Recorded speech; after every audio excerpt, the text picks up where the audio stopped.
खेड आणि शिरूर तालुक्यासाठी नंदनवन ठरलेल्या चासकमान धरणातील पाणीसाठा सध्या जलद गतीने कमी होताना आपल्याला पाहायला मिळत आहे. आजच्या घडीला जर पाहिलं तर धरणामध्ये 6.25 इतका पाणीसाठा शिल्लक असून प्रचंड उष्णता, वाढलेले बाष्पीभवन आणि शेतीसाठी वाढता पाण्याचा वापर यामुळे आगामी काळात या दोन्ही तालुक्यावर गंभीर जलसंकटचे सावट निर्माण होण्याची भीती व्यक्त केली जात आहे.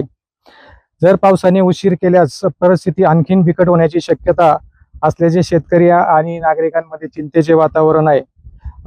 खेड आणि शिरूर तालुक्यातील सुमारे 50,000 हेक्टर क्षेत्रासाठी या धरणातील पाण्याचा मुख्य आधार आहे. सध्या धरणाच्या डाव्या कालव्यातून 590 क्युसेसने पाणी सोडण्यात येत असून ह्या पाण्याचा भाजीपाला, ऊस, फळबागा आणि उन्हाळी पिकासाठी हे अत्यंत महत्त्वाचे ठरत आहे. मात्र तापमानाचा पारा दिवसेंदिवस वाढत असल्याने पिकांना वारंवार पाणी द्यावे लागत आहे. धरणातील साठाही वेगाने कमी होत असल्याचे दिसून येत आहे.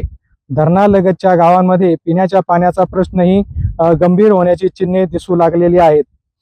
चासकमान धरणातून भामा नदी पात्रात सोडण्यात येणाऱ्या पाण्यावर अनेक गावांचा पिण्याचा आणि शेतीचा आधार असल्याचं पाहायला मिळत आहे. भीमा नदीवरील कोल्हापूर बंधाऱ्यामध्ये साठवले जाणारे पाणी उन्हाळ्यामध्ये गावांसाठी जीवनदायी ठरते. मात्र सध्याची घटती पाणी पातळी पाहता प्रशासनासमोर पाण्याचे काटेकोर नियोजन करण्याचे आव्हान उभे राहिलेले आपल्याला पाहायला मिळत आहे.